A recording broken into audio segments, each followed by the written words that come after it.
Eu nasci e cresci em São Paulo, né? E Piracicaba veio meio sem querer. Então, quando eu fui fazer o meu vestibular, né? A minha primeira ideia ou opção de fazer faculdade era engenharia. Aí pensei na Politécnica, né? E meu pai, como era engenheiro civil, ele é engenheiro civil, né? Ele falou, Daniel, pensa bem, né? Essa área de engenharia aí tá bem complicada hoje em dia, né? Pensa em alguma outra carreira, né, que possa ser interessante. Eu falei, mas o que será, né? Aí medicina. Meu pai falou assim, pensa em coisas que envolvam alimentos, porque alimento é uma coisa que você come todo dia, né? Então tem demanda, né? Trabalho vai ter com certeza. E daí foi quando eu escolhi, falei, olha, então engenharia, alimentos, engenharia agronômica parece ser uma carreira interessante, né? E daí foi quando eu prestei o vestibular, passei aqui na Exalc. Mas eu passei na Exalc, passei em Botucatu também e tinha passado em engenharia agrícola na Unicamp. E daí, na época, a gente não tinha tanta informação que nem a gente tem hoje aí na palma da mão, né? Eu olhei algumas revistas e daí falei, bom, Universidade de São Paulo, falam que é a melhor, então vamos fazer Piracicaba, o Exalc, né, que fica em Piracicaba. Também não conhecia Piracicaba e daí foi na matrícula que eu vim para cá e eu comecei a conhecer a cidade, né? Isso foi há 30 anos atrás. A minha ligação com a agricultura ela é antiga, acho que desde criança. Os meus avós, né, são imigrantes japoneses e, como boa parte dos imigrantes, eles foram trabalhar na agricultura. Os meus avós, assim que chegaram no Brasil, já foram para o interior de São Paulo. Logo depois que eles conseguiram terminar de pagar as suas dívidas, eles começaram a trabalhar principalmente na produção de hortifruti. Boa parte da colônia acabou se dedicando a isso. Então, eles plantavam tomate.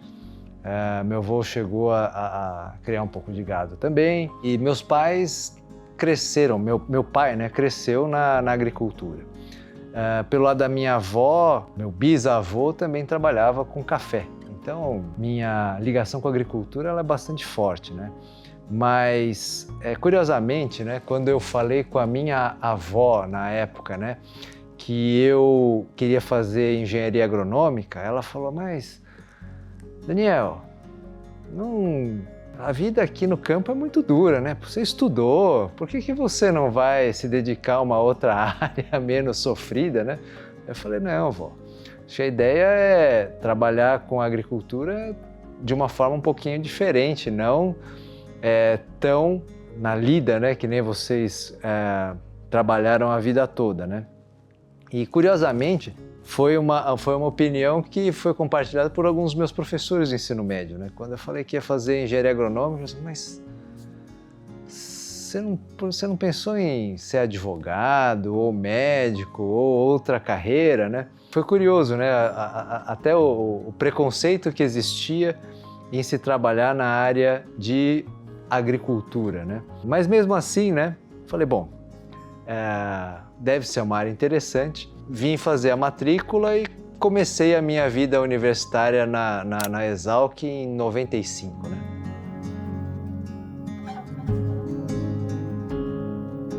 Meu interesse na economia, ele surgiu durante o curso. O que é muito legal da graduação na Exalc é a oportunidade que você tem de explorar diversas áreas durante a graduação. Fiz estágio na área de solos, fiz alguns estágios na área de mais prática, né, em termos de campo. Durante as aulas de economia eu percebi que existia aí uma grande oportunidade, porque a economia ela era bem transversal.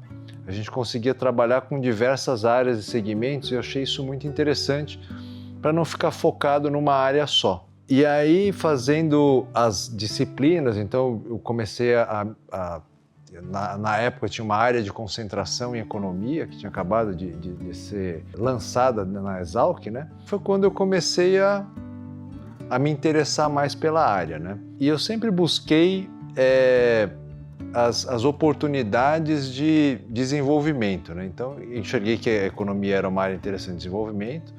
Inclusive, a disciplina do professor Pedro era muito interessante, porque mexia com mercados financeiros, né? E daí a gente percebeu que a agricultura ela ia além do dentro da porteira. Você tinha muita coisa na época também estava lançando essa ideia de cadeia agroindustrial, né? Então você tinha uma visão mais holística do sistema agrícola, né? Não só a produção, mas como o que vinha antes e o que vinha depois da produção, né? E o que foi bacana é que a economia dava essa visão ampla, né? De não só um segmento, mas são diversos setores integrados, né? Fui aluno do professor Pedro na graduação, acredito que desde o primeiro ano, nas aulas de introdução à economia, né? E o Pedro, ele sabia vender bem o peixe dele, né? Então ele falava bastante da área de derivativos, do mercado financeiro. Isso era uma coisa muito atraente porque para mim, pelo menos, era uma novidade, né? Era um mundo novo. Então, o relacionamento com o Pedro, eu o conheci como professor na minha graduação.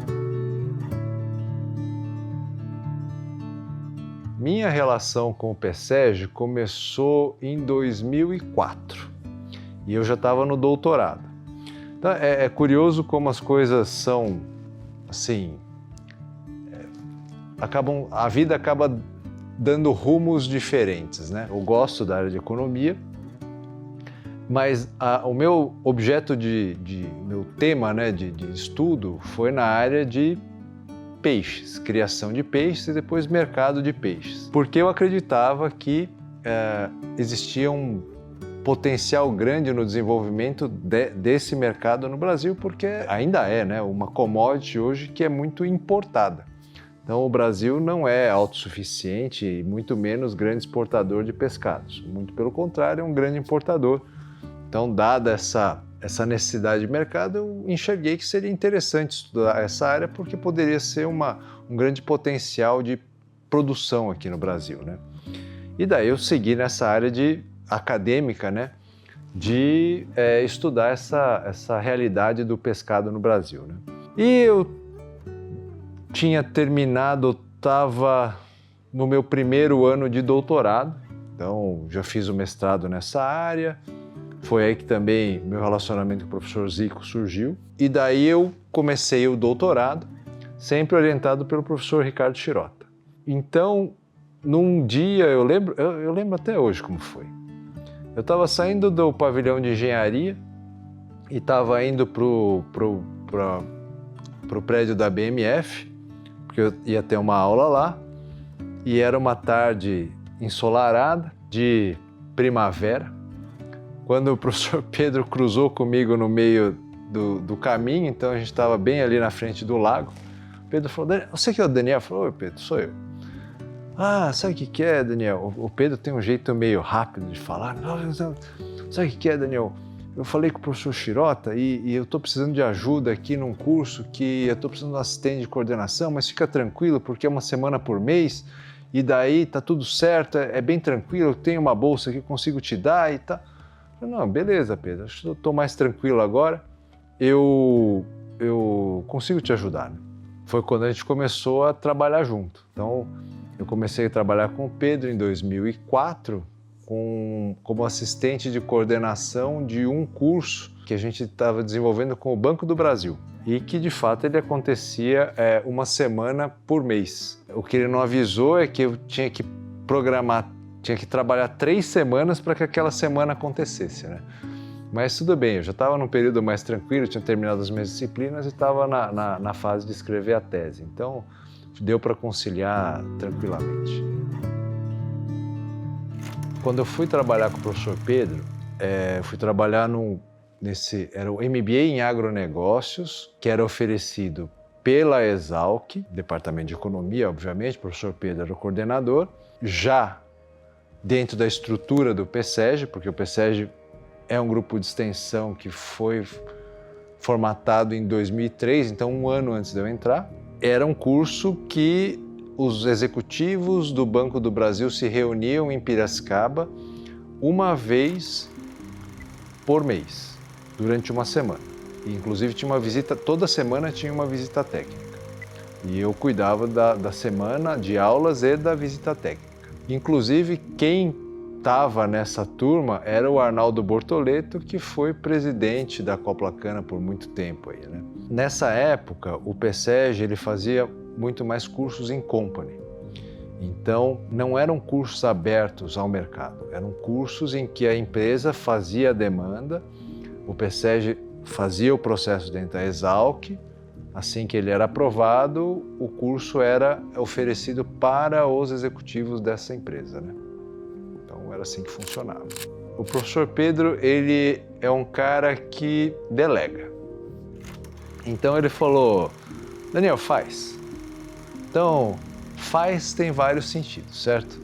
Então, o meu sentido de fazer é fazer o negócio acontecer. O Pedro é um cara que confia muito. Então, acho que a confiança, ou a carta branca que ele me deu e as oportunidades que surgiram fez com que o PSEG começasse a crescer. E as dificuldades também fazem com que a gente cresça, né? Não dá para falar que a gente navegou num mar de rosas, tá? O nosso mar lá, ele estava cheio de tempestades e furacões que a gente teve que saber contornar. E no começo, a gente tinha um barquinho à vela. E o barquinho à vela no meio da tempestade era bem perigoso, né? Agora a gente está com um transatlântico. E daí as tempestades são mais tranquilas de lidar, né? Não tanto, mas a gente tem uma estrutura melhor. Então, os grandes diferenciais que tiveram em função das dificuldades foi... Eu comecei a trabalhar em 2004 e em 2005 o Banco do Brasil, que já tinha feito era a quarta turma já, então eu entrei na quarta turma, já tinha 3 turmas anteriores à minha. O Banco do Brasil sinalizou que a quinta turma não ia ter mais, porque eles iam fazer curso à distância, que à época, em 2005, era outra coisa. E nós não tínhamos condição de atender. Foi quando eu perguntei para o Pedro, falei, Pedro, se a gente pegar essa grade e abrir para o mercado, a gente pode fazer isso? Ele falou, pode. Então foi o que a gente fez. A gente pegou a grade do MBA em Agronegócios, que era oferecido in company para o Banco do Brasil, por exemplo, e abriu as inscrições para ver quem gostaria de fazer esse curso, né? Foram os primórdios das nossas divulgações, do nosso atendimento, e deu certo. Então, eu lembro bem, foi uma turma de 2005, nós conseguimos 35 alunos, pagando R$ 590 por mês, que é muito próximo do valor que é cobrado hoje, certo? E daí, a partir desse movimento, foi que a gente começou a abrir turmas abertas ao público. E nessa, não só em Piracicaba, mas esses cursos acabaram indo para outros lugares também. Foi quando também a gente criou uma segunda vertente. Em 2005, se não me engano, foi no primeiro governo Lula, foi quando ele quis dar um impulsionamento grande para o etanol. E as usinas começaram a aparecer. E eles não tinham pessoas qualificadas ou capacitadas. E daí a gente começou a entrar em treinamentos na área sucroenergética. Então eram cursos agroindustriais, ou agrícolas ou industriais ou agroindustriais, né? De especialização, e que também a gente começou a trabalhar em várias cidades além de Piracicaba. Então foi uma época em que os cursos presenciais eles começaram a ganhar uma certa notoriedade, né? E daí foi quando o PSEG começou eu brincava, falava, o PSEG que virou quase uma agência de turismo, né? Porque a gente tinha que fechar passagem aérea, transporte do professor, hospedagem, alimentação, uma série de aspectos ali, sala de aula em outros lugares, etc., levar a gente junto, material, então era uma logística bem complexa à época, né? O PSEG, ele sempre foi aberto a costurar parcerias, tá? Diria ali, ó, a primeira parceria que a gente teve foi quando a gente montou uma primeira estrutura audiovisual. uma parceria ali que a gente não detinha nem a tecnologia e nem a forma de operação. E entramos aí com uma parceria em que nos era fornecido, né, a infraestrutura e nós entrávamos com o conteúdo. Fizemos parcerias também com os polos. Por quê? Porque à época a transmissão era feita via satélite. Então era necessário que houvessem salas com antenas receptoras para receber esse sinal. Então foram feitas parcerias com os polos também. Para isso, né, nós sempre tivemos que estabelecer boas parcerias, por exemplo, com as fundações de apoio, que são as instituições que operam os recursos externos à universidade. E as parcerias com a universidade, né? Afinal de contas, dentro da universidade é que os cursos acontecem. A grande dificuldade das parcerias são os entendimentos. Então, quando existem entendimentos comerciais, talvez as relações contratuais sejam mais claras. Mas quando existem relações acadêmicas, nem sempre o propósito e as finalidades são interpretadas por todos da mesma forma. Então, é isso que causa boa parte dos problemas de interpretação que nós temos aí, eu diria até hoje, né? Apesar de muitos anos trabalhando, né? Nós sabemos que para nós a operação é clara, mas como nesse universo acadêmico e das fundações a todo momento existem as trocas das cadeiras, ou seja, mudam-se as gestões com uma certa frequência, ou seja, a cada 4 anos mais ou menos isso acontece, muitas vezes as pessoas que ocupam essas posições ou as diferentes posições chaves que nós estamos atuando, elas não compreendem com plenitude toda a complexidade da operação. E isso traz muitas vezes, por conta da má interpretação, algumas dificuldades. Os polos eram necessários porque eles eram os captadores do sinal e dali os alunos assistiam. Nós tínhamos uma relação com eles em que, sei lá, uma parte da receita gerada eles teriam ali acesso, né? Dependendo do número de alunos que eles tivessem lá. O grande problema é que, como eram polos em lugares diferentes, com culturas diferentes, existia uma dificuldade enorme em fazer uma padronização. Foi uma parceria que durou de 2011 até 2015, então foram quase 4 anos aí. Assim, relacionamento bem complexo, mas foi um início. Então, os polos, eles começaram a perder força à medida que a internet começou a ficar melhor. Desde o início das transmissões via satélite, nós fazíamos também uma transmissão beta via internet, que era o nosso backup. O grande problema era a banda que chegava até o aluno. E a partir de 2015, as bandas largas já estavam funcionando relativamente bem. Na época que a gente começou, ainda era discado. Agora, a banda larga, a partir de 2015, eu lembro que nós solicitávamos ao aluno que ele tivesse uma banda de pelo menos 5 mega, que hoje não é nada, mas na época era suficiente. E daí foi quando, em 2015, a gente virou a chave de vez e desativamos boa parte ou quase a totalidade desses polos. E foi uma época bem complicada também, porque ninguém gosta de ter o contrato rescindido, né? A nossa operação através da internet ganhou uma escala que não seria possível com o satélite. Então a migração da operação via satélite para a internet foi um outro marco importante. Nós chegamos a ter quase 150 salas espalhadas Brasil afora. Mas a maior concentração estava ainda no estado de São Paulo, tinha Minas Gerais, tinha alguma coisa Nordeste, se não me engano, Bahia. Não chegávamos na região Norte e a Centro-Oeste também não era muito bem assistida, não. A grande concentração estava ainda na região sudeste e sul. Eram 150 salas, mas eram menos parceiros. Nós devemos ter algo em torno de uns 40 parceiros.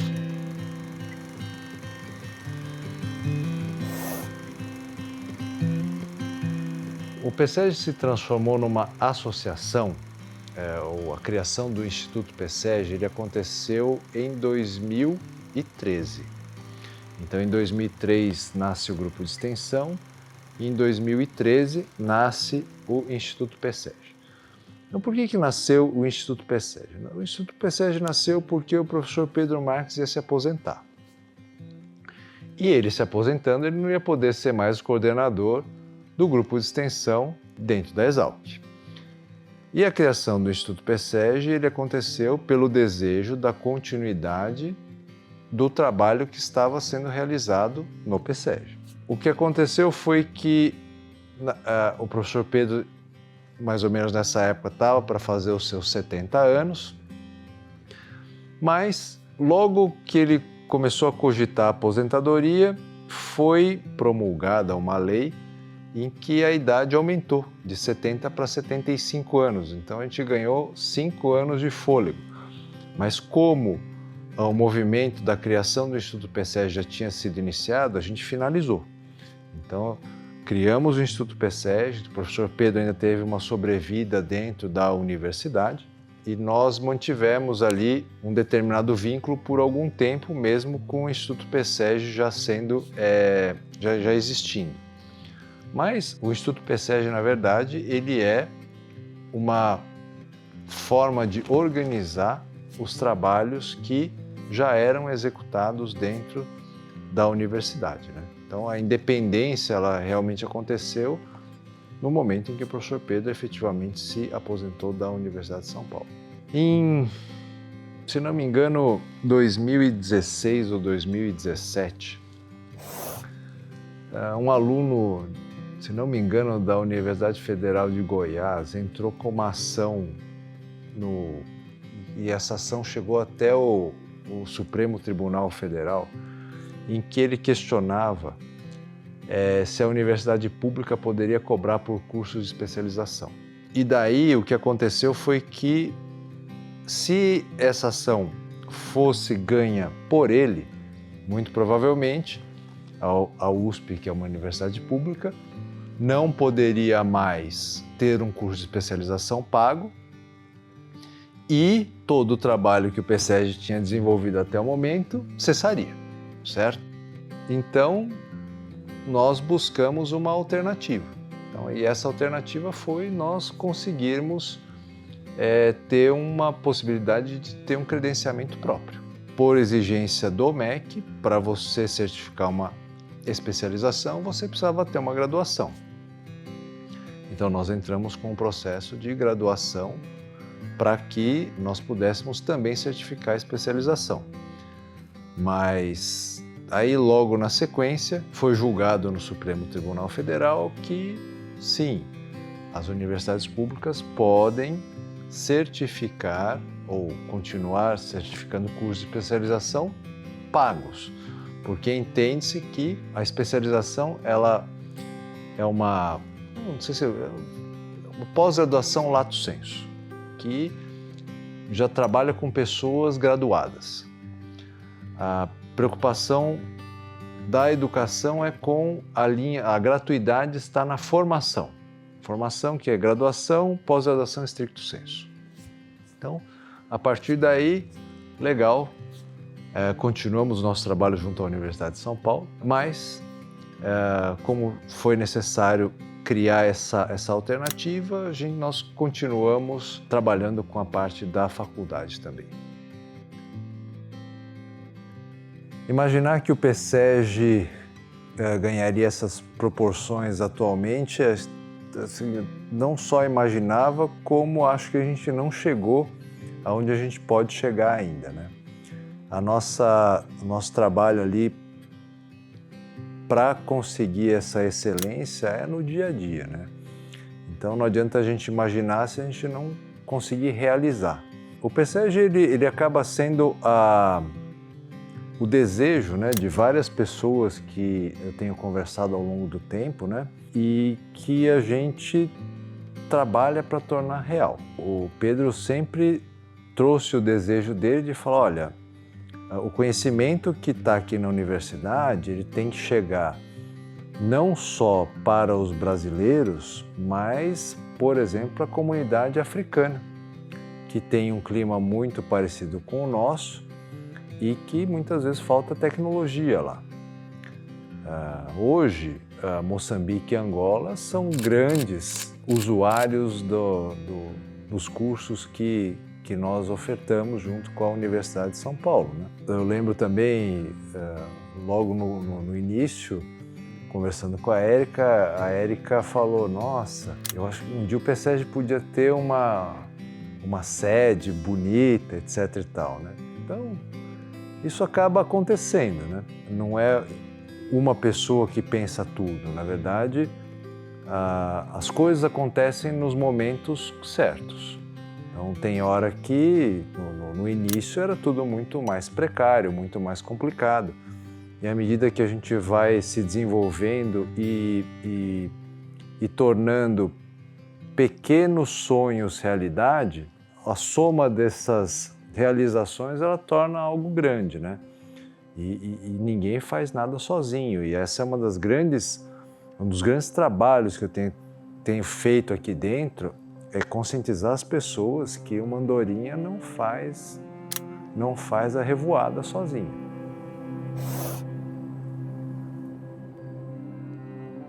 Olha, daqui a 22 anos o PSEG tem que estar, de certa forma, em outro patamar.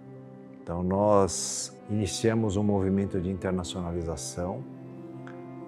Esse movimento ele vai começar a se concretizar. Hoje já tivemos alunos de mais de 100 países participando dos cursos e a ideia é aumentar o número desses alunos ou aumentar a nossa participação fora do Brasil também.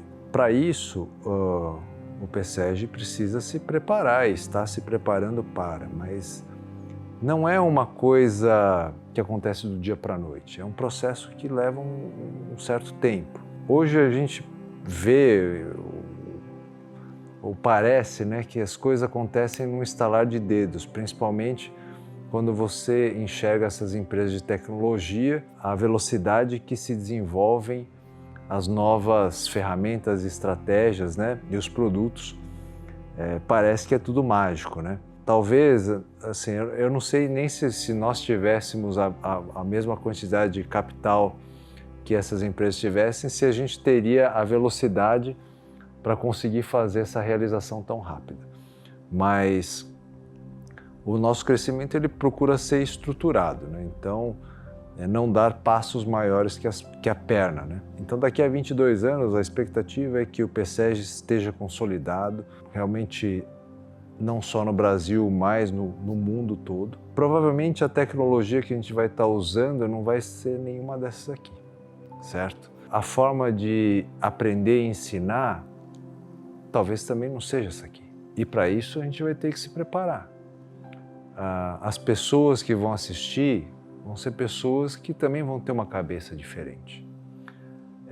Nós observamos aí durante esses 20 anos várias mudanças, né? Que tivemos que fazer não só em termos tecnológicos, mas até na percepção dos alunos em relação ao curso. Talvez o nosso grande compromisso com o aprendizado é esse. Existe uma responsabilidade da instituição para que o aluno aprenda. E tem que existir um compromisso do aluno que ele esteja disposto a aprender. Quando a gente simplesmente coloca uma venda de certificados a prazo num custo baixo, perdeu o sentido. Porque o conhecimento não está num pedaço de papel. O conhecimento está na cabeça do cara. E o certificado serve para mostrar que ele de fato aprendeu. Então o pessoal quer fazer determinados atalhos que muitas vezes não fazem sentido. E a gente percebe, eu pelo menos claramente, que a educação mudou e tem que mudar porque na época que eu estudei, o acesso à informação era difícil. Você tinha pouca informação e as que tinham estavam dentro de estruturas que não eram fáceis de serem acessadas. Então, ok, tem uma informação, está numa biblioteca, mas o livro não está nessa biblioteca, está em outra. Então, até você pedir para outra biblioteca chegar nessa biblioteca, demorava. Hoje, não demora nada. A velocidade da transmissão da informação e do volume de informação é outro. Talvez a educação tenha que ser adaptada para isso, não é mais a busca de informação, é como eu filtro e trabalho com as informações para tomar decisões corretas. A grande revolução da educação deve acontecer quando você conseguir ou passar as suas memórias para uma memória virtual, ou aprender através dela.